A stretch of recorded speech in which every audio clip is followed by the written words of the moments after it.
Salut tout le monde, ça va bien? Cette semaine, on a un invité, je pourrais pas dire de marque, mais on a un invité spécial, vraiment spécial, sérieusement.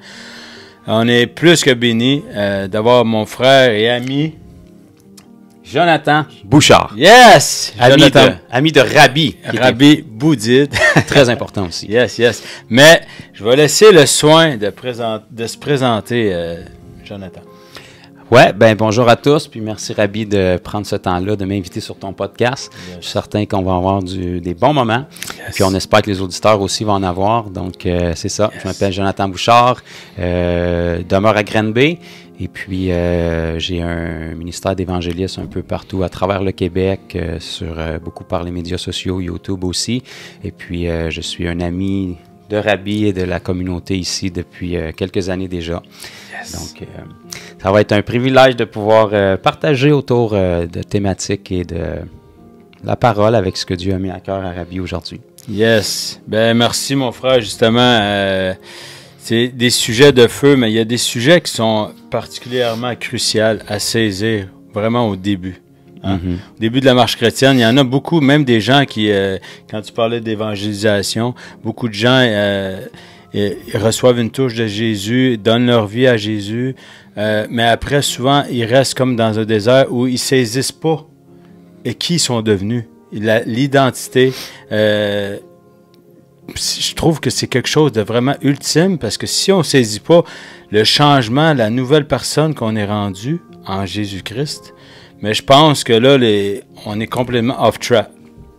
Donc, mon frère, que ce sujet-là aussi, qui justement affectionne beaucoup ce sujet-là parce que c'est vraiment ultime, comme je pourrais répéter encore. Oui, c'est très important. Comme vous l'aurez deviné, on va parler de l'identité en Christ aujourd'hui. Yes. Puis, j'ai pu voir personnellement dans ma propre vie, mais personnellement, ça fait 10 ans cette année que j'appartiens à Christ, que j'ai vécu le miracle de la nouvelle naissance. Yes. Mais j'ai pu voir non seulement dans ma vie à moi, mais aussi dans la vie de beaucoup de disciples qu'on a formés, que c'est vraiment un point, comme tu as dit, qui est crucial, qui est fondamental. Et il y a beaucoup d'autres choses qui vont s'appuyer sur cette base-là de l'identité en Christ. Puis souvent, les gens le distinguent pas nécessairement dans la parole quand on lit en surface, parce que la Bible ne nous dit pas nécessairement le mot identité en Christ, mais on peut retrouver que c'est une ligne directrice qui est très présente dans les lettres de Paul aux églises dans le Nouveau Testament. Puis c'est un fondement que s'il n'est pas là, il y a beaucoup de choses par la suite qui vont être chambranlantes. Exact. Si on ne comprend pas qui on est devenu, ça va nous empêcher de s'approcher de qui on doit s'approcher aussi. Parce qu'on est rendu co-héritier, on est rendu enfant de Dieu, donc un enfant s'approche de son père. Absolument. Exactement. Puis c'est ça, ben, je vais te laisser, si tu as une couple de versets ou juste, regarde, c'est freestyle. C'est freestyle. Yeah. Ben, yes. Des versets, c'est pas ce qui manque, on pourrait en trouver beaucoup. Mais en gros, le principe de l'identité, puis ce qui fait qu'il y a tellement de puissance qui est rattachée à ça, puis de bienfaits pour un enfant de Dieu, c'est que dès le moment qu'on vit le miracle de la nouvelle naissance, c'est le point de départ de la vie chrétienne. Donc, la vie chrétienne, c'est pas une religion, c'est pas une philosophie, au contraire de ce que beaucoup de personnes croient, parce qu'aujourd'hui, le mot chrétien est utilisé un peu... à toutes les sauces. C'est ça, de manière large, un peu par n'importe qui, bien souvent sincèrement, mais en ignorance de cause. Mais la véritable chrétienté, ce qui nous permet de devenir un disciple de Jésus-Christ, c'est pas une philosophie, c'est pas culturel, c'est pas une religion, c'est une décision personnelle, sincère envers Jésus, suite à avoir entendu le message de l'Évangile, mais qui débute par un miracle que seul le Seigneur Jésus peut faire. Exactement. Et ce miracle-là, bien qu'il est dans le monde spirituel, il est tellement grand et tellement puissant que beaucoup de gens vivent ce miracle-là, ils prennent leur décision pour Jésus, mais une fois qu'ils l'ont vécu, ils ne saisissent pas l'ampleur de ce qui s'est passé au niveau de leur homme interne ou de leur esprit. Exact. Mais si on peut justement, parce qu'on devient, tu sais, souvent on parle c'est une nouvelle créature, mais un nouvel homme, en la personne de Jésus-Christ qu'on a accepté comme Seigneur Sauveur, mais que l'Esprit vient habiter en nous, mais qu'il y a une transformation. La repentance vient justement aussi s'annexer fondamentalement avec l'identité. Dans le fond aussi, c'est comme le point de départ, si on peut... Absolument. Ouais, c'est ça. Le point de départ du miracle de la nouvelle naissance ou du salut, comme qu'on peut dire, c'est la repentance. Yes. Et en fait, la repentance permet un échange d'identité. Yes. Autrement dit, c'est que peu importe qui vous êtes, vous avez une identité en tant que personne, Rabbi, Jonathan, mais au-delà de tout ça, aux yeux de Dieu, tant qu'on n'a pas été régénéré par Jésus-Christ, tous les êtres humains, peu importe leur âge, leur sexe, leur nationalité, ont une identité de pécheur. Yes. C'est-à-dire qu'on a tous le même problème. Même si on veut bien faire, on a tous péché, c'est-à-dire désobéi au commandement de Dieu, et on est tous répréhensibles envers Dieu. Yes. Et ce que Dieu veut, c'est qu'il ne veut pas avoir à nous juger pour ça. Donc, en Jésus-Christ, il nous propose un salut, un moyen de s'en sortir. Et légalement, comment ça s'est fait? C'est que Jésus est venu payer notre dette en s'offrant à notre place. Exact. Donc, la repentance, il s'agit de renoncer à notre identité de pécheur pour lui offrir et que lui nous donne son identité de sainteté. Alléluia. Donc, à partir de là, il y a un échange qui se fait. Donc, Dieu n'est pas un violeur ni un abuseur. Il peut seulement prendre ce qu'on lui donne. Exactement. C'est vraiment un échange, comme tu disais. C'est lui, on n'est pas des robots. C'est une décision. On revient vraiment, on a répété plusieurs fois, mais c'est vraiment une décision. Il n'y a pas personne qui a été obligé de faire ça. C'est là que tu vois la différence entre religion, que tu parlais tantôt. C'est vraiment une relation qu'on développe. Mais au départ, si c'est pas la décision sincère du cœur de justement donner notre vie, d'accepter qu'on est pécheur, de vouloir changer un 180, mais je pense que c'est ça. On saisit pas le départ. Puis c'est pour ça aussi, on fait une petite parenthèse de bien présenter l'Évangile pour que les gens saisissent bien dans quoi ils s'embarquent. C'est pas une attrape, mais il faut saisir. C'est quoi qu'il faut faire? C'est une décision, et c'est la décision la plus importante d'une vie, puisqu'elle va impacter l'éternité aussi. Yes.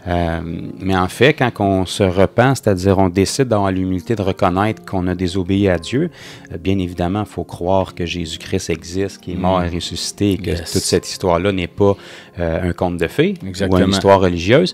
Mais lorsqu'on le croit sincèrement et qu'on est assez humble pour reconnaître que l'être humain a un problème, on veut bien faire, mais on ne réussit jamais. Il y a des mauvaises choses qu'on ne veut pas faire, mais finalement, on les fait. Donc, on réalise qu'en réalité, on n'est pas tellement maître de nous-mêmes. Il y a une force qui nous contrôle. Exact. Et l'être humain va toujours être influencé par une force, soit celle du diable ou soit Dieu. Exactement. Mais Dieu ne forcera pas personne. Donc, pour qu'il puisse nous influencer, il faut qu'on lui donne notre accord. Exactement. Puis quand on vit une touche de Jésus, ben, ça nous facilite encore plus à justement donner notre accord. Puis Seigneur, ben, Dieu est un gentleman, donc il nous laisse le libre arbitre toujours. Tout à fait. Yes. Ça fait partie de sa nature, en fait. Dieu, il est une multitude de choses qu'on n'arrivera jamais même à toutes saisir, mais avant toute autre chose, l'essence même de sa nature, c'est qu'il est amour. Exactement ça. Et l'amour ne peut exister que dans un paramètre précis qui est la liberté. Oh yes. Donc là où est-ce qu'il n'y a pas de liberté, il ne peut pas avoir de l'amour. Il peut avoir une émotion d'amour qui n'est pas de la véritable amour. Donc tout ça pour dire que lorsqu'on se repent et qu'on donne notre vie à Christ, il y a comme un échange d'identité qui se fait. Yes. Donc on est encore Rabbi, et je suis encore Jonathan, mais bien évidemment, il y a un miracle qui se produit là où le problème se logeait, c'est-à-dire dans notre esprit. Ou ce qu'on va dire de manière simplifiée au niveau de notre cœur. Yes. Donc, c'est le cœur de l'homme qui a un problème et qui le pousse toujours à pécher. Donc, lorsqu'on renonce à notre identité ou à notre vie de péché, on l'offre à Jésus, on ensevelit cette vie-là dans les eaux du baptême, mais il y a un échange qui se fait. Donc, on délaisse cette identité-là et là, on reçoit celle de Christ. Yes! Et il y a un miracle, en fait, c'est le plus grand miracle qui existe, qui se produit à l'intérieur du cœur de l'homme, qui vient changer la nature d'un être humain. Donc ça, il n'y a aucune thérapie, il n'y a aucune religion, il n'y a aucune philosophie qui peut faire ça. Ça prend un miracle pour changer la nature d'un être, puisque la nature d'un être, c'est Dieu qui lui donne. Yes. Donc c'est le seul qui peut la changer. Amen. Mais dès le moment que ça se produit, c'est comme si on est assis sur une bombe atomique avec une puissance infinie, mais on va pouvoir l'utiliser à la mesure où on découvre. Exactement. Il faut le laisser aussi prendre sa place. Voilà. Si oui, changer ma vie, j'accepte que je te donne ma vie, mais je continue à vivre de la même façon. On voit pas les fruits. On va en parler plus tard des fruits.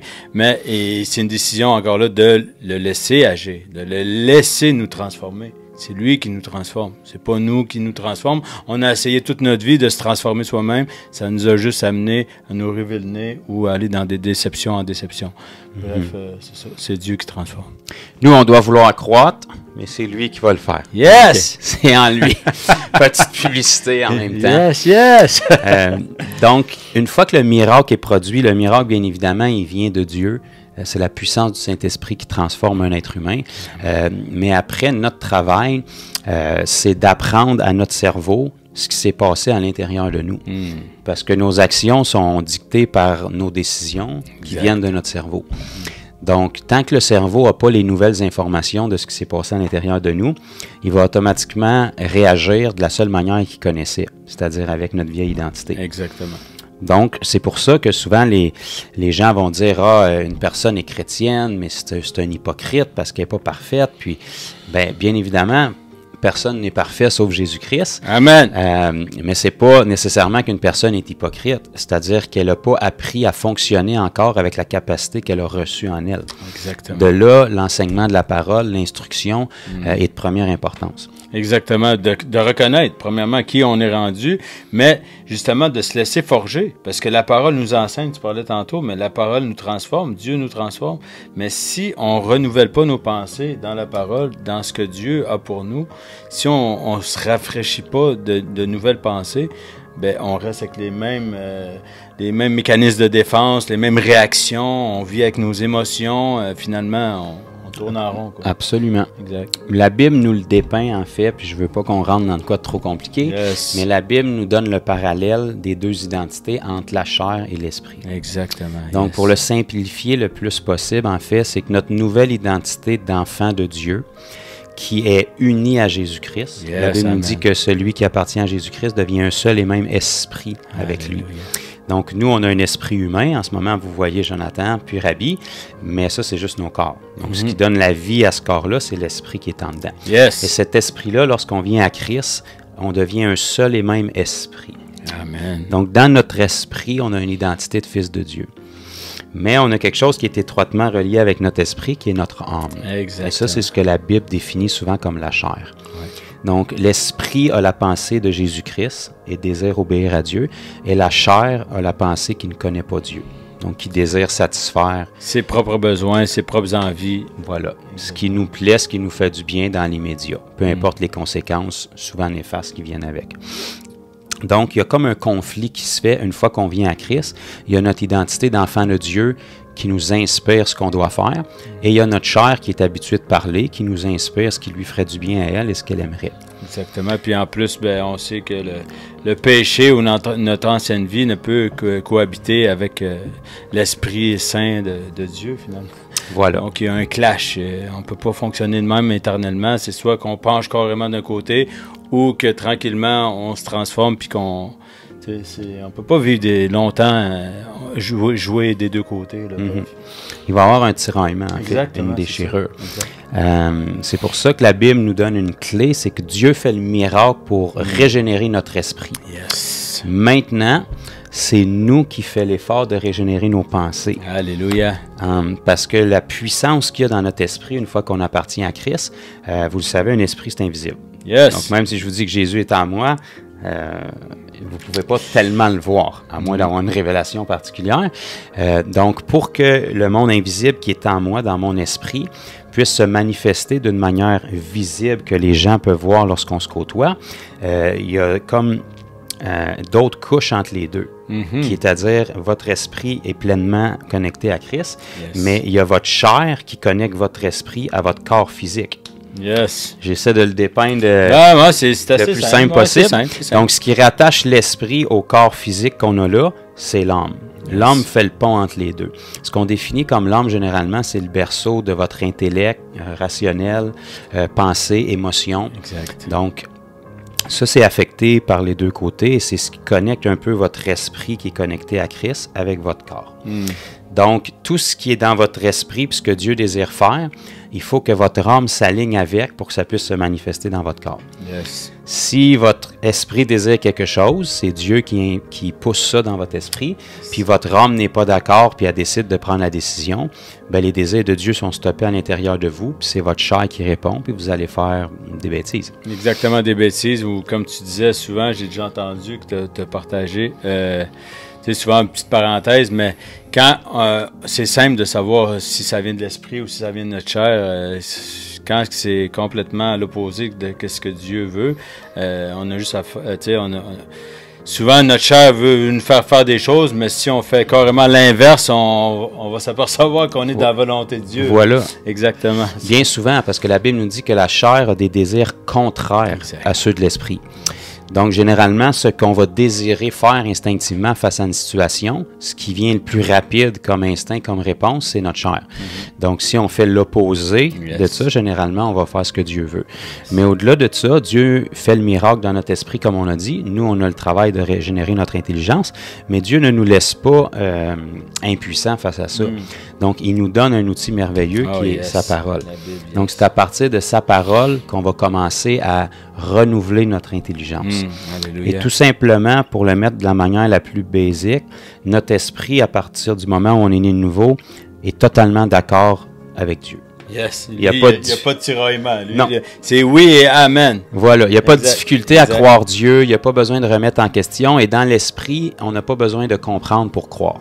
Comme un enfant. La Bible dit qu'on doit avoir la foi comme un enfant. Exact. Un enfant, il croit ce que ses parents lui disent, même s'il ne comprend pas. Il ne cherche pas à comprendre. Exact. Donc, dans notre esprit, c'est comme ça. La Bible nous dit qu'on a reçu dans notre cœur l'esprit d'adoption qui crie « Abba, Père ». Et tout ce que notre Père nous dit, on y croit sans avoir besoin de comprendre. Alléluia. Ça, c'est dans l'esprit. Yes. Maintenant, d'être capable de renouveler notre intelligence ou d'aligner nos pensées avec celles de Dieu qui sont dans notre esprit, c'est simplement de prendre les pensées de Dieu qui sont dans la parole, puis enlever les pensées de mensonges qui sont dans les nôtres, puis les remplacer par les pensées de vérité qui sont dans la parole. Amen. Donc, ça se fait progressivement. Il y a des choses qui se font rapidement, mais le renouvellement de l'intelligence se fait progressivement. Mais cette soif-là vient à la nouvelle naissance. On a un désir. Ça vient, hein? On a un désir.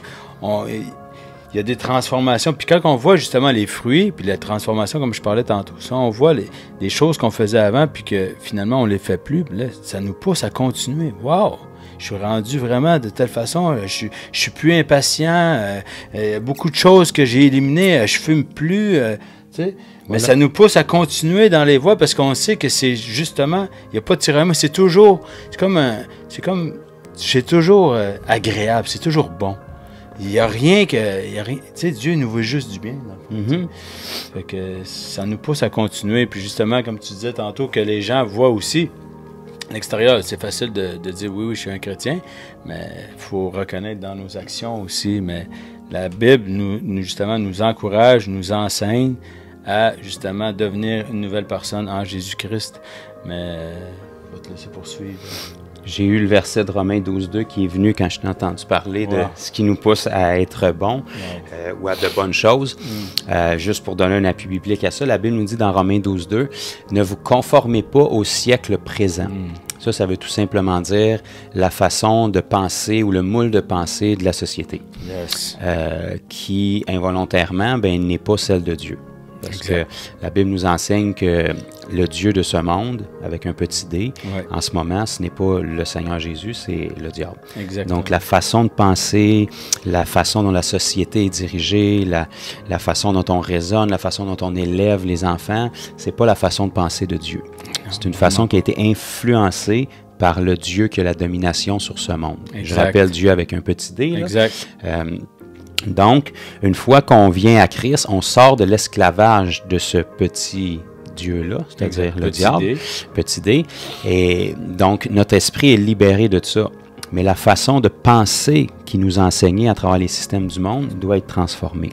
Donc, la Bible nous dit dans le livre de Romains, chapitre 12, verset 2, « Ne vous conformez pas au siècle présent ou à la façon de penser normale du monde, puis c'est pas fait en connaissance de cause. Souvent, on est juste dans le moule. Puis, exact. On suit, on est né là-dedans. Fait que voilà. C'est juste une continuité. On réfléchit pas. Les parents nous enseignent ce qu'ils se sont fait enseigner, exact. puis on enseigne à nos enfants ce qu'on s'est fait enseigner. Puis, donc, ça nous dit, ne vous conformez pas au siècle présent, mais soyez transformés. Donc là, on va... Avec ce qui va suivre dans le verset, on va comprendre la clé que ça nous prend pour pouvoir être transformés. Exactement. Et puis là, ce passage-là est donné à des chrétiens, des gens qui sont déjà nés nouveaux, qui ont déjà été transformés dans leur esprit. Exactement. Mais là, Paul va leur donner un moyen d'être transformés, pas seulement dans leur esprit, mais dans tout le reste de leur être, pour que leurs actions s'alignent avec la transformation qui s'est passée dans leur esprit. Amen. Donc, il va leur dire, soyez transformés par le renouvellement de votre intelligence, afin que vous discerniez la volonté de Dieu. Signifiant donc que si on n'est pas renouvelé dans notre intelligence, on n'arrivera pas à faire la volonté, à discerner la volonté de Dieu. Et la Bible nous dit, afin que vous discerniez la volonté de Dieu, ce qui est bon, agréable et parfait. Yes! Donc, on sait que la volonté de Dieu, c'est des choses qui sont bonnes, agréables et parfaites. Yes. Selon le standard de Dieu. Parce qu'encore une fois, la société a des standards de bonté différents de Dieu. Exactement. On n'a pas les mêmes standards, on n'est pas régi par les mêmes façons de penser ou réflexes mentaux.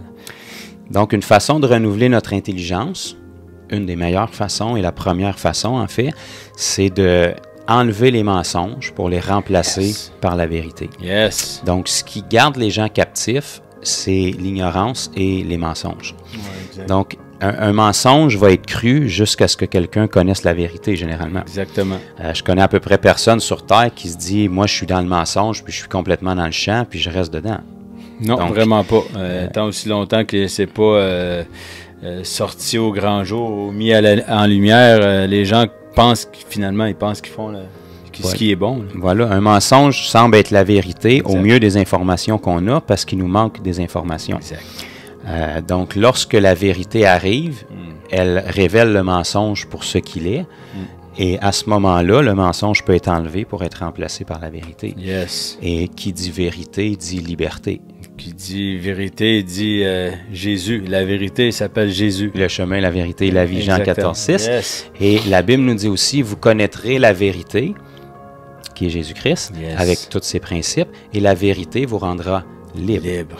Ça veut dire que quiconque n'a pas la vérité dans un aspect de ses pensées est l'opposé de libre. Donc, esclave. On reste encore esclave. Donc, c'est pour ça qu'il y a beaucoup de gens, j'entends souvent, je me suis fait baptiser, j'ai décidé, je croyais que j'avais fait la nana, puis ma vie ne change pas. Puis les gens, malheureusement, ils vivent une vie chrétienne misérable. Parce qu'ils ne saisissent pas qui ils sont devenus, mais il n'y a pas les actions aussi. Oui, on peut le saisir intellectuellement, mais il faut l'assimiler, il faut se l'approprier, il faut vraiment saisir ce que Dieu a pour nous. Puis en se renouvelant justement les pensées, comme tu disais, on devient bon et agréable à ce que Dieu veut. Dans le fond, c'est ça, on fait des choses naturellement pour lui plaire. Tu sais, ça vient naturel, c'est ça? Tout à fait. En fait, une image que je trouve assez belle pour le dépeindre aux gens qui, peut-être l'auditoire, il y a des gens qui sont moins familiers avec le thème ou avec la Bible. Imaginez-vous que c'est un peu comme un gros oignon avec plein de couches. Et puis que le cœur de l'oignon, ça serait l'esprit qui est en nous. Yes. Et les différentes couches qui amènent jusqu'à ce que les gens voient quand ils regardent un oignon avec la pelure et tout, ça, c'est les différentes couches de notre chair. Et chacune de ces couches-là est une façon de penser qu'on s'est fait enseigner en grandissant, qui forge notre façon d'agir et de répondre à différentes situations. Yes. Donc, ces façons de penser-là nous ont forgé des réactions, des habitudes. Donc, on est enseigné, on est gentil avec les gens qui sont gentils, puis ceux qu'on n'aime pas, qui nous tapent sur les nerfs, on doit leur donner notre façon de penser puis les remettre à leur place. Donc, ça semble logique d'un point de vue humain. Exact. Mais Dieu pense à l'opposé. Aimez vos ennemis, faites du bien à ceux qui vous persécutent, etc. Donc, lorsque on reçoit l'Esprit de Dieu en nous, lorsqu'on va essayer de rendre le mal pour le mal, par exemple, là, l'Esprit en nous corrige. Il y a quelque chose qui ne va pas. Exact. Mais on ne saura peut-être pas comment réagir avec ce conflit-là si on n'a pas la vérité qui nous donne comment réagir. Exactement. Donc là, on va lire un passage dans la parole, par exemple, qui nous dit « Faites du bien à vos ennemis, aimez ceux qui vous haïssent. » Donc là, à ce moment-là, on fait « OK, je pensais ça, mais la parole dit ça. Donc, j'enlève une couche d'oignon. Exactement. Et puis, plus on en enlève, plus ce qui faisait ombrage au cœur et à l'esprit qui est en nous va être dévoilé. Wow, c'est Donc, exactement ça. Plus qu'on épluche, plus que nos façons de penser qui bloquaient ou qui cachaient le Jésus qui est en nous sont enlevées, jusqu'à ce que Jésus soit pleinement déployé dans la façon dont on parle, dont on pense, dont on agit. Exact. Mais c'est comme un disque dur. Il faut tu sais, souvent, on a un disque dur qui est complètement plein. On va l'aller un petit peu comme une analogie, mais notre disque dur, il est plein. Toute notre vie, on a pensé, on a appris des choses. Là. On n'est pas des robots. Il y a des choses qui sont bonnes. Mais si on veut justement faire rentrer la parole de Dieu ou ce que Dieu veut pour nous, plus que ça rentre, comme tu dis, plus qu'il y a des vieux dossiers de mémoire cachés, même des fois, qui sont éliminés. Donc, à un moment donné, le disque dur il est plein, bon, je vais vider un peu ma corbeille pour la vérité. Laisser place à la vérité. Yes! Yes. Parce que ça change tout. Exactement, sérieusement. Ça revient, ça me remonte encore à vraiment de le dire, une vie chrétienne misérable. Ça nous change quoi que des gens normaux, tu sais, qui n'ont pas changé, qui n'ont pas décidé de changer leur vie. Finalement, on reste les mêmes personnes. Ça fonctionne pas. C'est ça. Puis c'est tellement triste parce que un enfant de Dieu, ou un chrétien ou un disciple de Jésus qui a reçu la vie éternelle et qui a une vie misérable par la suite, il est en train de passer à côté complètement de se faire voler de quelque chose qu'il pourrait avoir. La Bible nous dit que Jésus est venu afin que les brebis aient la vie et qu'il l'ait en abondance. Yes. Donc, à quoi bon recevoir la vie éternelle et puis lorsque vous allez mourir, vous allez aller au ciel avec le Seigneur Jésus, mais toute votre vie ici va être un enfer. Jésus a payé le prix pour bien plus que nous permettre d'aller au ciel après notre mort. Oh, que oui. Yes. Il a ramené le ciel en nous maintenant. Alléluia. Donc, oui, le ciel ou la vie éternelle, c'est l'effet secondaire que nos péchés ont été enlevés, puis ces péchés-là nous séparaient de Dieu. Donc là, il n'y a plus de séparation. Exact. Mais le ciel a été replacé en nous maintenant. Donc, on peut commencer à vivre une vie d'abondance selon le standard de Dieu dès maintenant. Exact. C'est disponible maintenant, c'est ça. Il faut le saisir. Il faut vraiment se le saisir parce que il y a plus. Il y a toujours plus. Puis il faut pas... Souvent, les gens... avec notre vieille mentalité, encore le vieil homme ou la vieille femme, bref, on parle du vieil homme, c'est notre ancienne vie, qui vient carrément nous empêcher de recevoir les bénédictions ou de pouvoir goûter vraiment pleinement à ce que Dieu nous a donné. Fait que oui, on goûte à certaines choses en superficiel, mais on goûte pas le vrai changement, le vrai trésor. C'est comme si tu avais un trésor, j'ai la clé, mais je ne l'ouvre pas. Voilà. Un trésor ou un héritage? Un héritage, exactement. Quelqu'un peut recevoir un héritage, et puis légalement, il lui appartient. Mais si on ne lui a pas donné l'information qu'il a reçu cet héritage-là, par exemple, si c'est une question financière, il peut passer sa vie à mendier, alors que pourtant, il y aurait les ressources. Yes. Imaginez-vous un petit peu, je vais parler un peu en parabole, là, mais imaginez-vous que quelqu'un qui vit dans la pauvreté, qui est dans la rue, une vie difficile, soudainement se fait repérer un jour par un groupe de personnes et puis qui lui disent, finalement, on t'a retrouvé, tu avais un proche parent qui était roi d'un pays ou président d'un pays, et puis vous êtes le premier héritier. Yes. Et puis on vous cherche depuis longtemps, on vous a retrouvé, on va faire les tests d'ADN, puis vous êtes vraiment le descendant de cette personne-là, la royauté vous revient à vous. Alléluia! On n'a plus beaucoup de rois aujourd'hui, là, mais disons, vous comprenez un peu le principe. Ouais. Donc, cette personne-là, on la prend, on la sort de la rue, on l'amène dans les palais royaux, on la lave, on la parfume, on lui donne accès à tout, et puis on la met là, on lui met la couronne, et puis on lui dit maintenant, tu es roi ou président de cette nation ou de cette tribu, ou peu importe. Donc, cette personne-là, à partir de là, elle est légalement roi. Yes. Elle a tout pouvoir, toute autorité dans la dimension de son royaume, du moins. Exact. Mais si on ne lui enseigne pas comment vivre comme un roi, cette personne-là va quand même le soir aller dormir par terre parce qu'elle ne connaît rien d'autre. Elle va tenter de se préparer de la nourriture alors qu'elle n'aurait plus besoin de le faire parce qu'elle a des serviteurs qui vont le faire avec grand plaisir. Elle n'aurait plus besoin de se déplacer de se tracasser pour quoi que ce soit parce que son poste de roi, l'exemple de ça. mais si on ne lui dit pas toutes les capacités qui sont incluses dans son titre de roi, ben elle va passer sa vie à se faire voler puis à vivre bien en dessous de ça auquel elle aurait droit maintenant. Exactement, de qu'est-ce qu'elle a hérité finalement. Voilà, et c'est ça qui se passe avec la majorité des enfants de Dieu. La Bible nous dit que Jésus est le roi des rois. Yes, Donc, le roi des rois, le nom au-dessus de tous les noms. Yes. Il est le roi des rois. Yes. Donc, il est le roi, mais chaque enfant de Dieu qui hérite du même Saint-Esprit est un roi aussi, Yes. sous le grand roi. Donc, la Bible nous dit qu'on est des sacrificateurs et des rois. Yes. Donc, quand le miracle de la nouvelle naissance se produit, du jour au lendemain, c'est ce qui se passe. C'est comme si on était dans la rue, on était mendiant, on s'en allait dans la vie sans savoir où est-ce qu'on est. Les anges viennent nous prendre puis ils nous amènent dans le palais royal, dans le royaume de Dieu, et tout d'un coup, on reçoit notre couronne, on est roi sous le grand roi Jésus. Alléluia. Mais on n'a jamais vécu comme un roi. Non. On est habitué de vivre comme des esclaves du diable. Exact. On a l'impression d'être libre, mais on passe notre vie enchaînée par le péché, puis le péché qui nous donne des plaisirs immédiats est en fait une chaîne qui nous tient captifs. Puis à travers ces péchés-là, on construit le royaume de notre dictateur qui était Satan le diable. Exact. Donc là, soudainement, on est enlevé du royaume des ténèbres, transporté dans le royaume du Fils de son amour. Et puis là, on reçoit tout l'héritage, la couronne, la nouvelle citoyenneté céleste, mais on ne sait pas comment fonctionner avec ça parce qu'on n'est pas habitué à ça. Exact. Donc là, on a besoin de la parole qui vient nous énumérer les nouveaux droits qu'on a dans notre Constitution puis l'héritage qu'on a reçu. Exact. Ça vient bien tout nous enseigner, c'est tout bien écrit. Puis quand on voit la parole, c'est tellement bien, puis que la parole est vivante. Donc, si on se met le nez dedans, justement, ça vient nous enseigner. C'est vraiment, tu sais, il y a plusieurs mots pour enseigner, mais c'est vraiment, si c'est comme l'héritage, ça aussi, ça fait partie de l'héritage. On devient une nouvelle personne, mais ça, si on n'a pas la Bible pour justement nous transformer nos pensées.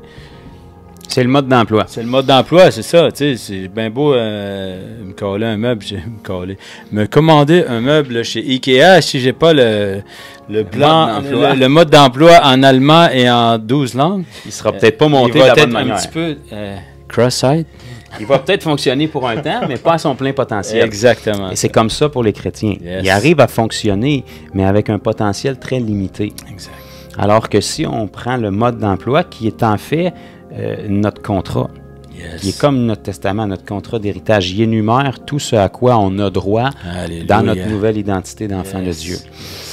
Donc, puis ça, en gros, ce processus-là de simplement prendre conscience de notre nouvel contrat ou notre contrat de citoyenneté céleste maintenant, la Bible appelle ça le renouvellement de l'intelligence. Amen, amen, amen. Yes. Donc, moi, mon frère Rabbi, je ne veux pas parler trop vite, mais moi, je suis citoyen canadien. Oui. Simplement, j'ai rien fait pour mériter ça, autre que d'être né au Canada. Exactement. Donc, j'ai pas d'effort à faire. Je suis juste né dans le pays du Canada et automatiquement, parce que je suis né ici, j'ai hérité d'une citoyenneté canadienne auquel est rattachée une charte et une constitution qui me confie une multitude de droits et libertés que j'ai pas mérités, que je connais pas pour la majorité, mais même si je les connais pas, j'y ai droit. Yes. Et si je fais face à une situation et puis que je le sais pas, je peux me faire voler. Mais exactement. Si quelqu'un le sait, vient m'informer des droits auxquels j'ai accès, parce que je suis citoyen canadien, eh bien, je vais pouvoir m'en sortir comme ça. Yes. Alors que quelqu'un qui vient de l'extérieur, pour pouvoir avoir la même citoyenneté que moi j'ai eu sans rien faire, il va devoir patienter, travailler très fort, passer à travers un processus, de la paperasse, pour avoir la même chose que moi j'ai eu simplement en faisant rien d'autre que venir au monde ici. Exactement ça. Donc, lorsqu'on vient à Christ, il y a un changement de citoyenneté qui se fait. Donc, évidemment, mon corps physique, notre corps physique charnel est encore citoyen de notre pays de naissance, mais spirituellement, on devient des citoyens du royaume de Dieu. Alléluia. Qui automatiquement a une constitution puis une charte de droits qui nous est réservée. Et si on veut découvrir ces droits-là pour ne pas se faire voler puis abuser, ben, on doit poser nos yeux dans cette constitution-là, qui est la parole de Dieu. Yes. Donc, c'est une manière un peu poétique et cartésienne de l'expliquer. Très bien expliqué. Je crois qu'il y a beaucoup de gens qui vont peut-être avoir peut-être des révélations, peut-être juste des réponses. Parce que souvent, c'est ça.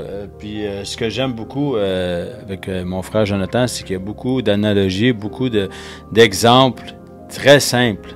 Puis c'est ça qu'on voulait aujourd'hui. Notre cœur, le message, c'est qu'on voulait vous présenter ça de façon simple. Ça va peut-être pouvoir aider des chrétiens qui ont peut-être juste bifurqué un petit peu à revenir, des fois, à les encourager à revenir sans se condamner. Puis peut-être encourager des personnes qui n'ont pas donné leur vie encore à justement bien saisir c'est quoi le geste de la décision de donner sa vie au Seigneur Jésus, mais surtout de la transformation et des bénédictions et des promesses qu'on a droit, justement, comme tu parlais de droit et ce qu'on reçoit après notre nouvelle naissance. On est, c'est ça. Donc, nouveau citoyen d'une cité céleste du royaume de Dieu. Et l'idée de dire citoyen, c'est l'endroit où on est né. Exactement. En fait. Donc, lorsqu'on vient à Christ, on appelle ça, bibliquement, pour reprendre les paroles de Jésus dans Jean 3 à Nicodème, naître de nouveau, ou né de nouveau. Mais si on prend le temps de s'y attarder, c'est vrai qu'on naît à nouveau, mais on naît d'un nouvel emplacement et d'une nouvelle source. Là. Donc, non seulement on naît de nouveau en Jésus-Christ, mais on est maintenant né d'en haut. Alléluia. Donc, moi, je suis citoyen canadien parce que je suis né au Canada.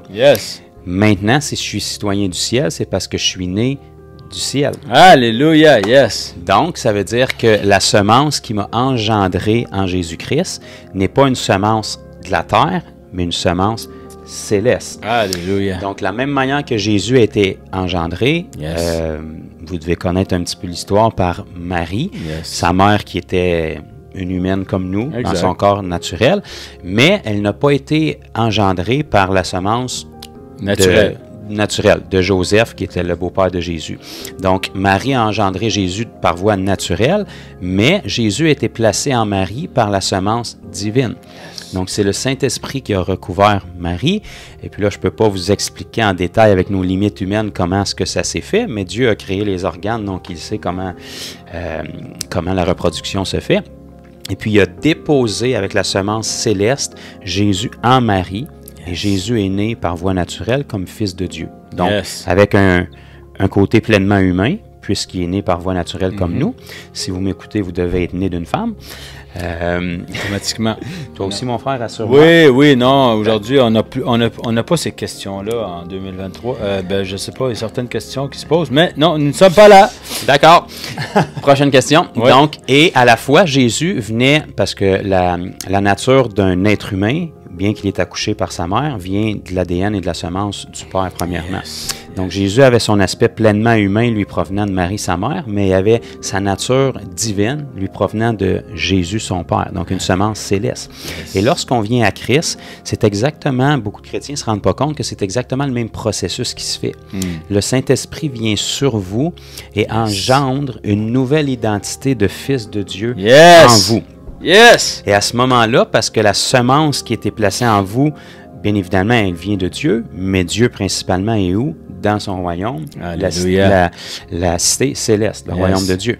Donc, ça veut dire que la semence qui vous a engendré en tant qu'enfant de Dieu, c'est une semence céleste qui vient d'en haut. Donc, vous n'êtes pas seulement né de nouveau, vous êtes né d'en haut. Donc, la Bible nous dit où vous êtes assis à la droite du Père maintenant. Alléluia. Donc, à la fois, nos corps sont ici-bas sur terre, mais ils sont connectés avec le monde spirituel, la dimension spirituelle et céleste, où on est à la fois connecté au ciel, puisqu'on est un avec Christ, et Christ est allé s'asseoir à la droite du Père, et nos corps sont à la fois ici. Donc, c'est difficile à saisir avec l'intellect, parce que la dimension spirituelle et charnelle sont différentes. Mais, si tu es d'accord, Rabbi, j'aimerais ça qu'on lise justement le passage qu'on avait trouvé ici, qui est dans Colossiens 3. Puis, c'est vraiment dans ce qu'on vient d'expliquer. Ça nous dit, Colossiens chapitre 3, si vous n'êtes pas familier avec la Bible, soyez pas inquiets, on l'a, donc on va la lire.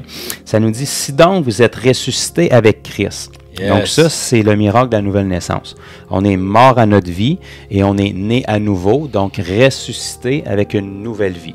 La Bible appelle ça une nouveauté de vie.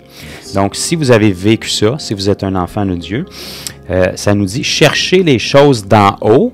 Pourquoi? Parce que c'est là qu'on est maintenant. Notre citoyenneté est en haut. Yes. Donc, on est de passage ici-bas sur Terre, mais notre excitation, nos désirs et nos aspirations sont beaucoup plus célestes. Yes. Donc, cherchez les choses d'en haut, où Christ est assis à la droite de Dieu.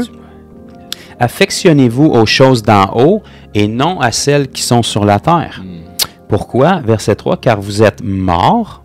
Donc ça, c'est la décision qu'on a prise de notre repentance. On est mort à notre vie, notre volonté, nos décisions, avec tous les péchés qui y étaient rattachés. Yes. Et parce qu'on est mort à ça, ben, Jésus a pu l'ensevelir pour nous dans les eaux du baptême et détacher ça de nous et puis nous donner une nouvelle identité. Yes. Car vous êtes morts à et votre vie est cachée avec Christ en Dieu.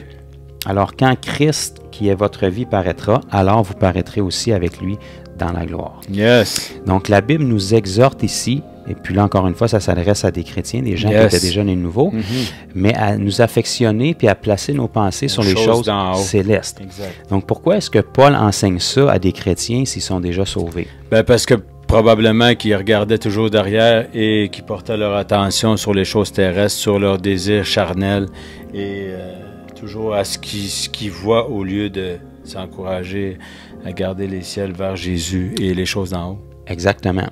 Et le problème avec ça, c'est que la Bible nous dit que tel un homme pense, tel il est. Exactement. Et ça, c'est valable que vous soyez sans Christ ou que vous soyez né de nouveau. Donc, Jésus n'est pas venu sauver vos pensées, il est venu sauver votre esprit. Exactement. Maintenant, si vous ne pensez pas comme votre esprit pense, un homme n'est pas selon son esprit, il est selon ce qu'il pense. Exactement ça. Donc, si on s'affectionne aux choses terrestres, qui ne sont pas nécessairement des choses qu'on va dire humainement parlant mauvaises. Non. Donc, ça ne veut pas dire nécessairement des meurtres et toutes sortes de choses bizarres, mais des choses naturelles. Mon bateau, la chasse, la pêche, les sports, la famille. Ce ne sont pas des mauvaises choses en soi. Exact. Le problème, c'est que si on s'affectionne et on s'attache à ces choses-là, ça ne veut pas dire de ne pas les pratiquer. Exact. Ça veut dire que ça prend une première place dans notre vie. Donc, Exactement. on ne vit que pour nos vacances. On ne vit que pour notre mari, notre femme, nos enfants, notre travail. Donc, c'est bon d'avoir un travail, mais si on ne vit que pour ça, ou c'est ce qui nous nourrit, ou c'est la source de notre joie, là, il y a un problème, parce que ça prend la place de Dieu. Exact. Donc, lorsqu'on s'affectionne ou qu'on nourrit nos pensées de ces choses-là, bien, ce qui va arriver, c'est que nos pensées vont être remplies de ça. Et même si dans notre esprit, on a Christ, on n'est pas selon ce qu'il y a dans notre esprit, on est selon ce qu'on pense. Exact. Donc, on va agir d'une manière charnelle, terrestre. Exact. Puis les couches d'oignons, comme tu parlais tantôt, les couches d'oignons, ben, au lieu d'être enlevées, ils vont rester là. Donc, l'esprit ne pourra pas agir de la façon qu'on se doit d'agir, parce que lui, ce qu'il veut, c'est avoir un canal. Il veut avoir libre cours. Voilà. Mais si on ne réussit pas à enlever ces plures-là pour le laisser plus de place, mais justement, là, ça va être exemple les activités ou le travail, ben, c'est des couches très dures, très... carrément que ça vient envelopper tout. Fait que finalement, oui, je suis né nouveau, comme tu disais tantôt, mais on goûte à rien. On goûte à rien. C'est tellement crucial, si je peux vous donner une image pour un peu peut-être motiver chaque personne qui va écouter, puis nous-mêmes d'ailleurs, à accorder une importance primordiale à renouveler notre intelligence. Yes. C'est que si la Bible va être charnelle, là, on s'affectionne aux choses d'ici-bas. Nos pensées sont constamment nourries. On cherche les choses d'ici-bas. Yes. On peut peut-être avoir une confession de foi, lire la Bible, aller dans une église ou faire des choses spirituelles, mais la grande majorité de nos pensées est constamment inondée puis nourrie par des choses de la vie de tous les jours. Mais lorsqu'on fait ça, sans s'en rendre compte, ce qu'on est en train de faire, c'est que le Saint-Esprit, ou Jésus qui vient vivre sous sa forme esprit en nous, lui, c'est comme un lion rugissant qui veut faire du bien. Exact. Il veut toucher les gens. Il veut faire connaître Dieu. Il veut faire connaître la résurrection. Il veut guérir les malades. Il veut chasser les esprits qui oppressent des gens qui sont autour de nous. Il veut faire du bien aux gens. Donc, c'est comme un lion rugissant qui est prêt à agir. Mais lorsqu'on n'est pas renouvelé dans nos pensées, c'est comme si on le met en cage. Exact. Il voudrait sortir, mais lorsqu'il veut sortir, il rencontre des barreaux de prison dans votre chair, qui sont des choses charnelles, votre bateau, votre piscine, et qui l'empêchent d'agir. Donc, on est en train d'étouffer l'esprit qui est en nous, qui fait que cet esprit-là, au mieux, il y a eu un petit peu de bienfait pour nous, mais ne pourra jamais avoir de bienfait pour les gens qui sont autour de nous. C'est exactement. Ça, en réalité, c'est très égoïste puis égocentrique. C'est très égoïste parce que, justement, le fait de donner notre vie, tout ça, puis la nouvelle naissance, mais Jésus a toujours vécu pour les autres, puis nous aussi, dans le fond, un coup qu'on reçoit, c'est toujours vers les autres. C'est toujours, la parole nous dirige toujours à aller partager l'amour qu'on a reçu vers les autres. Mais si on emprisonne, comme tu disais, le Saint-Esprit, mais malheureusement, premièrement, c'est nous qui payons la facture, mais les gens alentour de nous ne peuvent pas, encore là, je parle de goûter ou en bénéficier. Bénéficier, exactement, bénéficier parce que c'est un cadeau, on ne peut pas garder ça. On l'a reçu gratuitement, ça dit, tu sais... Vous l'avez reçu gratuitement, donné gratuitement, tu sais, c'est tout le temps dans le don de soi, mais tu sais, quand on conçoit, si on renouvelle nos pensées, après ça se fait naturellement, c'est tellement...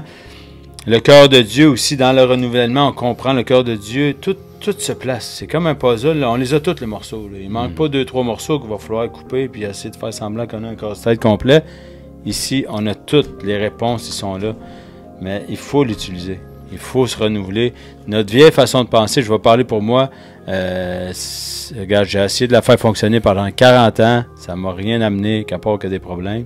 Oui, j'ai des beaux souvenirs, mais quand même, au-delà de ça, ça n'a pas fonctionné. T'es vieux, mon frère. Un poquito. Un poquito. Puis, pour poursuivre dans ce que tu dis, Rabbi, c'est... Si on garde ce lion-là en cage, ou comment j'ai imagé le Saint-Esprit en nous, on arrive tous à des moments où on doit changer nos pensées. Okay, parce qu'on vient à Christ comme qu'on est. On a tout un arrière-plan, on ne peut pas revenir en arrière, mais on commence. Où est-ce qu'on commence? Il faut commencer par arriver, puis là, le travail se fait. Donc, chaque être humain sur la planète Terre, même la personne la plus proche de Jésus, est en train de renouveler ses pensées encore. Amen. Mais si on ne progresse pas là-dedans, où on ne comprend pas cette réalité-là, où on n'y accorde pas d'importance prioritaire dans notre consécration, le Saint-Esprit, on ne peut pas l'étouffer éternellement sans conséquence. Exactement. Il dit aussi, n'endurcissez pas votre cœur. N'endurcissez pas vos cœurs. Et un autre point, une autre façon dont la Bible nous le décrit, c'est n'attristez pas le Saint-Esprit. Donc, quelqu'un qui est peiné ou quelqu'un à qui on fait de la peine, généralement, il ne sera pas bien disposé pour pouvoir nous aider ou intervenir dans notre vie parce que à chaque fois qu'il vient pour nous aider, on l'attriste, on le repousse, on le rejette. Exact. Donc, lorsque le Saint-Esprit qui est en nous, il vient en nous, instinctivement, il veut sortir. La Bible nous dit que c'est comme des fleuves d'eau vive. Parce que le Saint-Esprit est Dieu, Dieu est amour, et l'amour se caractérise par le don de soi-même. La Bible nous dit car Dieu a tant aimé le monde qu'il a donné. Donc, l'amour veut toujours donner, cherche toujours à donner. Donner le salut, donner le pardon, donner la guérison, donner la délivrance, donner financièrement la nourriture, des vêtements, mais donner. Alléluia. Donc, ce Saint-Esprit-là, quand il vient en nous, il y a cette nature-là. Il cherche à donner des bienfaits aux gens à travers nous. Donc, quand on s'abandonne, c'est comme si on lui donne un canal, on disparaît du portrait, puis là, il peut donner. Alléluia. Mais si nos pensées ne sont pas renouvelées, puis c'est rempli de choses charnelles, il est comme dans une cage, dans les barreaux, puis éventuellement, il est attristé parce qu'il voudrait donner. Il voit à travers nos yeux les besoins, il entend à travers nos oreilles les besoins. Parce que c'est réel comme ça. En tant qu'enfant de Dieu, tout ce que vous regardez, vous forcez Jésus à le regarder. Tout ce que vous entendez, vous forcez Jésus à l'entendre. Et tout ce que vous dites, vous forcez Jésus à être témoin en vous de ce qui sort de votre bouche. Donc, si on le garde en cage assez longtemps et qu'il ne peut pas s'exprimer, il va être attristé. Et puis là, vous allez avoir un terrible tiraillement extérieur en dedans de vous, puis vous allez être rempli de tristesse. Donc, c'est pour ça qu'il y a des chrétiens, bien souvent, qui ils ont la meilleure des nouvelles en eux, mais ils sont tristes des fois plus qu'avant de connaître. Exactement, c'est ça. C'est ça que j'ai remarqué. Puis c'est triste, premièrement, oui, on répète le mot triste, mais c'est triste de voir ça. Mais tu te dis, mais voyons comment t'as été... En plus, il y a des gens qui ont été touchés puissamment. Là. Ils ont eu une guérison, ils ont vécu Jésus, puis au fil du temps, mais le renouvellement... C'est pas fait. Le renouvellement n'est pas fait, exactement. Puis les gens, justement, au fil du temps, tranquillement, ça se fait, c'est sournois, hein, ça se fait tranquillement, puis à un moment donné, on est rendu, ça fait 20 ans, 30 ans, peut-être des fois, ça fait juste 1 an, mais pourquoi qu'on vit... On a eu un héritage. Moi, je me ferais appeler par quelqu'un, me dirait, hey, tu as eu un héritage, là, je sauterais de joie. Là. On est supposé dans la joie et on est dans la victoire. On n'est pas supposé dans la tristesse. Puis, sauf que le Saint-Esprit, c'est ça. Et lui, il est là pour nous. Si on ne le laisse pas agir, ben, c'est notre allié. Mais si justement, ben, si tu travailles en équipe, on travaille en équipe, on a une job, puis c'est tout le temps moi qui fais la job au lieu de laisser le Saint-Esprit faire la job avec moi, ben à un moment donné, ça se peut qu'ils disent, bon, ben vas-y, t'as de l'air de savoir quoi faire. Tu sais, c'est triste, mais c'est ça. Lui, il va rester en retraite. Il nous quitte pas, là, mais c'est juste que, finalement... Il est attristé. C'est comme dans une relation de couple. Exact. Mon frère est marié, moi aussi. Ouais.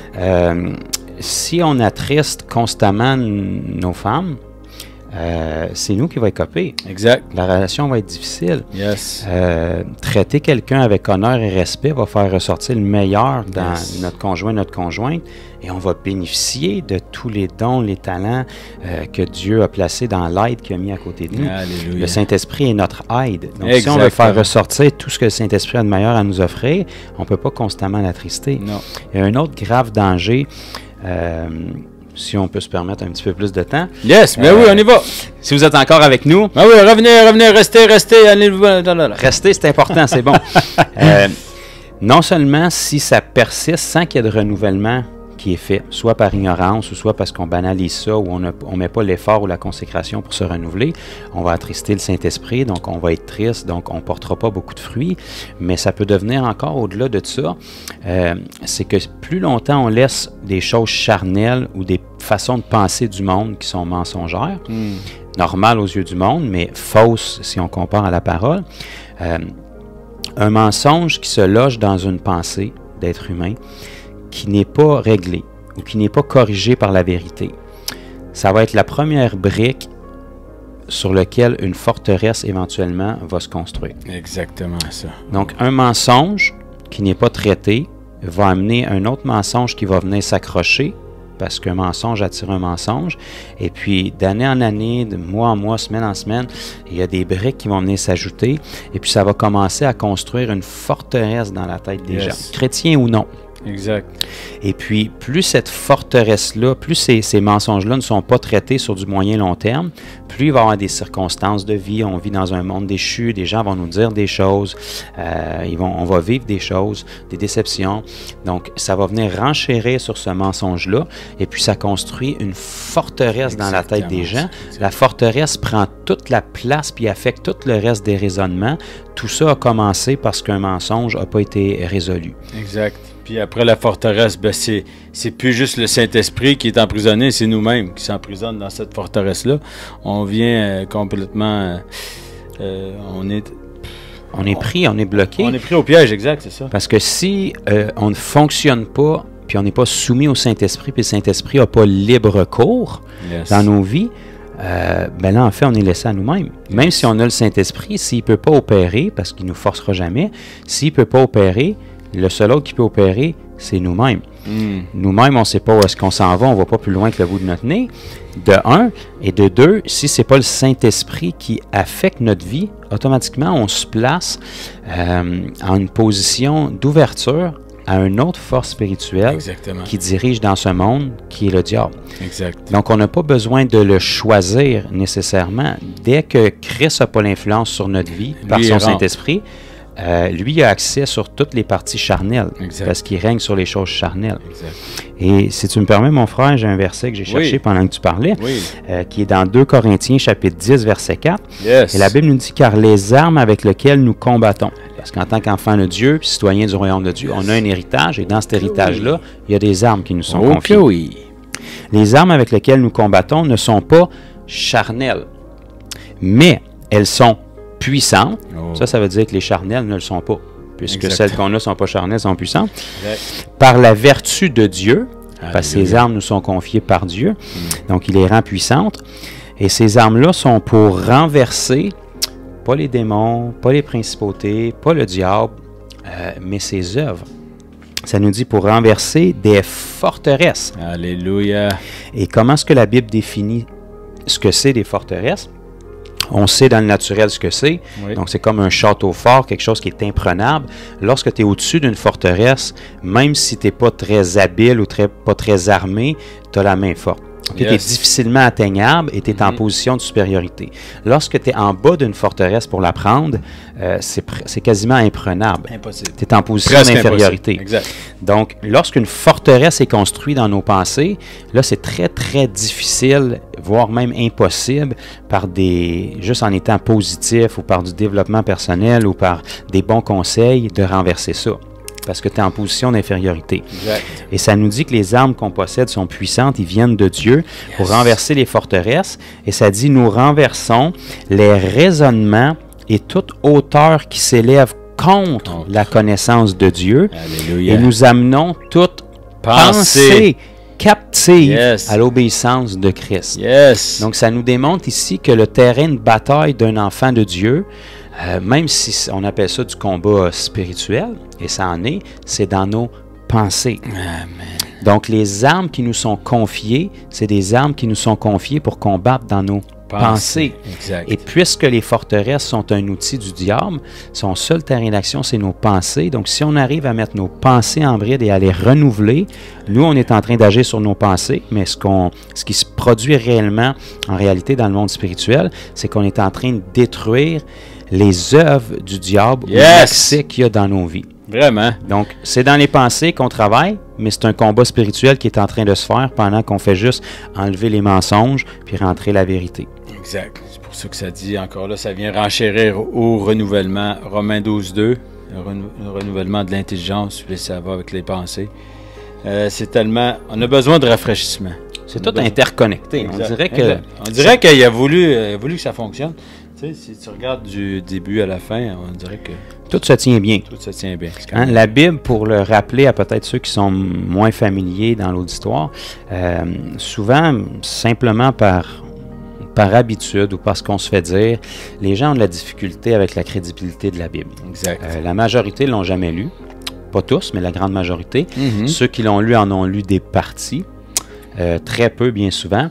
Et on va dire, la Bible. C'est un très vieux livre. C'était probablement bon à l'origine avec des bons principes, mais depuis le temps, ça a été tellement traduit, trafiqué, changé dans plein de langues. Donc ça, malheureusement, les gens font juste répéter ce qu'ils se sont fait dire, mais ils n'ont jamais pris la peine de poser leurs yeux dedans.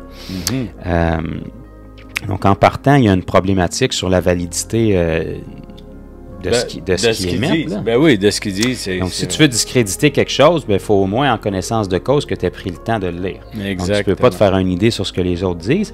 Ensuite de ça, juste logiquement parlant, pour dire que quelque chose a été falsifié, il faut qu'on ait l'original.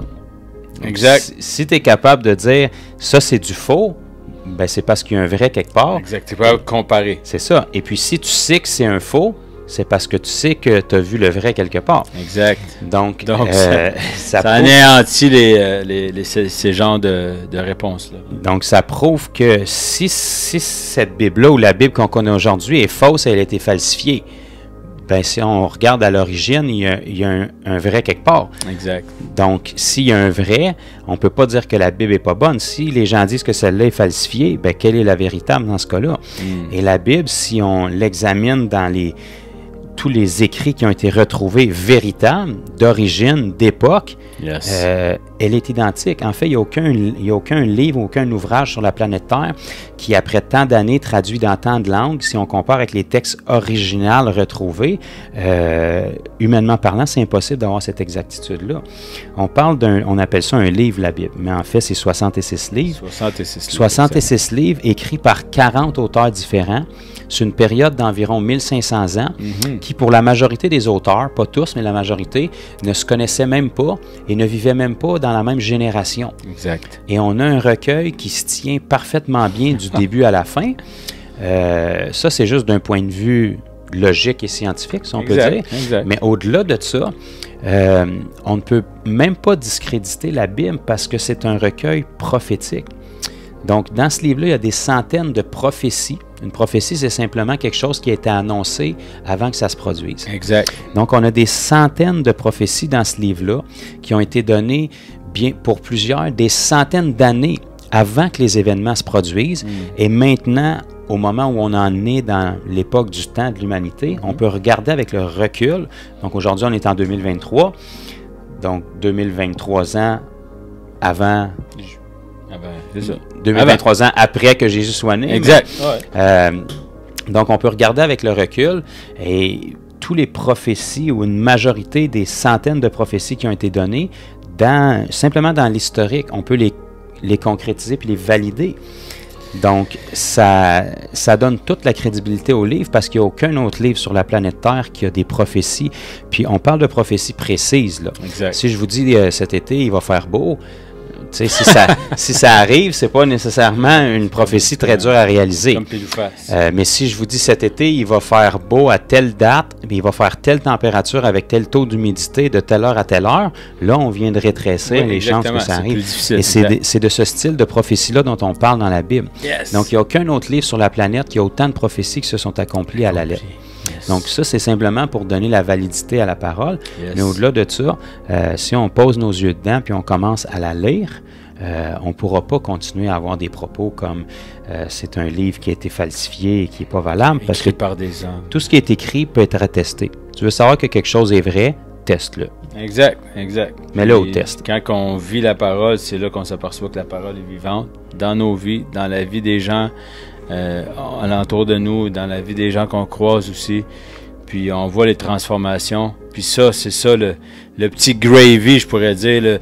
Là, c'est là qu'on le croit déjà, on continue, mais c'est pas ça. Mais souvent, quand tu vois les gens touchés, les gens guéris, c'est juste comme merci Seigneur, tu es bon Seigneur, parce que je continue de marcher avec toi, parce qu'à tous les jours, tu viens me faire des clins d'œil, à tous les jours, tu viens bénir tes enfants, à tous les jours, tu es toujours avec nous, mais il vient toujours nous, comment je pourrais dire, pas nous encourager, oui, mais vraiment nous démontrer que c'est un Dieu vivant. C'est pas un Dieu dans les airs. Là. C'est un Dieu de proximité. Exact, c'est ça. Ouais, l'idée de venir vivre en nous, c'était pas notre idée. Non, vraiment pas. C'était la sienne. Yes. L'idée de dépouiller le ciel en prenant ce qu'il y a de plus précieux, Jésus-Christ, pour venir l'offrir pour nous, c'était pas notre idée, c'était la sienne. L'autre, on aurait été trop égoïste. Dieu désirait tellement avoir cette proximité-là avec ses enfants. Yes. Parce que vous savez, Dieu ne détermine pas la valeur comme nous, on la détermine. Ici-bas, sur Terre, la valeur est déterminée par des valeurs monétaires, des minéraux. Yes. Donc, de l'or, ça a de la valeur, de l'argent, des trucs comme ça. Pour Dieu, ça, c'est sans valeur. Yes. La Bible nous dit que la terre est son marchepied. Yes. Les richesses ici-bas sur Terre, les perles précieuses, ces trucs-là, au ciel, c'est des matériaux de construction.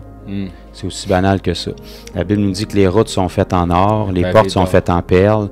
Donc ça, pour Dieu, ça n'a aucune valeur. C'est lui qui les a créées. Puis, ce qui a de la valeur, par contre, pour Dieu, c'est ses enfants, c'est sa création. La Bible nous dit qu'on est comme la prunelle de son œil. Wow. Donc, son désir, ça a toujours été d'être intime avec ses enfants. Alléluia. À pareil titre que moi, je suis papa, puis mon frère Rabbi aussi. Yes. Nos enfants, humainement parlant, il n'y a rien de plus précieux. Vraiment. On donnerait notre vie pour nos enfants, yes. qu'ils soient gentils ou pas gentils, qu'ils nous obéissent, qu'ils nous désobéissent, parce que notre amour pour eux n'est pas déterminé par leur action. C'est ça. On va être fiers d'eux s'ils nous obéissent. Yes. On va peut-être être déçus sur certains points s'ils nous désobéissent, mais ça ne changera pas notre amour pour eux. Alors Dieu, c'est la même chose. Son désir, ça a toujours été d'être intime, de restaurer la relation avec ses enfants, parce que ça lui a brisé le cœur de nous perdre. Mais il sait qu'il y en a un grand nombre qui vont revenir à lui. Et il se réjouit pour chacun de ses enfants perdus. Qui, comme des fils prodigues ou des filles prodigues, reviennent à la maison. Alléluia. Et il peut nous adopter à nouveau. Yes! Ben, wow! Ben, je peux pas rien rajouter. Je pense qu'on a couvert un bon lot de matériel. Ouais.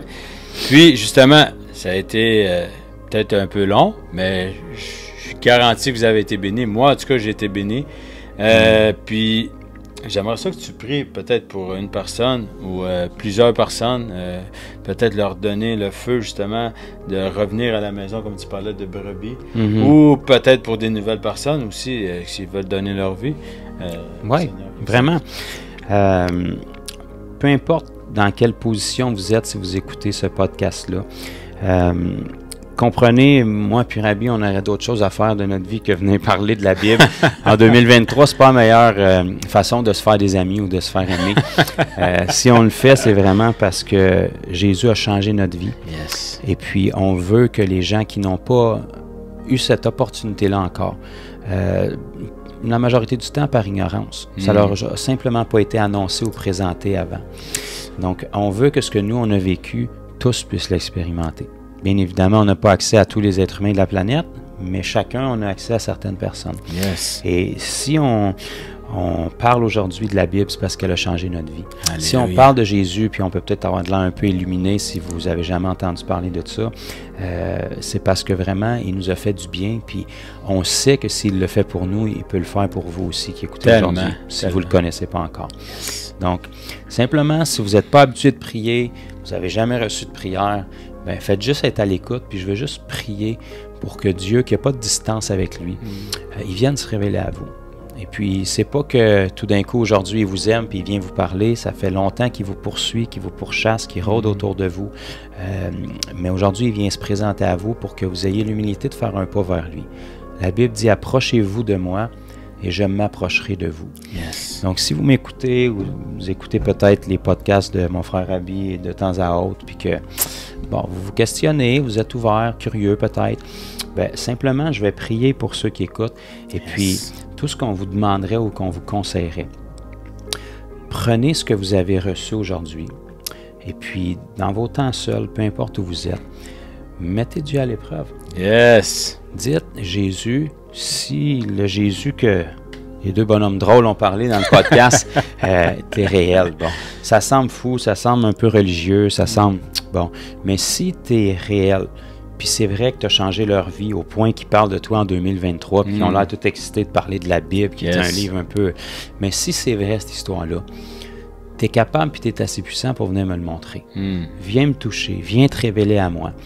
J'ai simplement soif de vérité, mais je ne veux pas me tromper.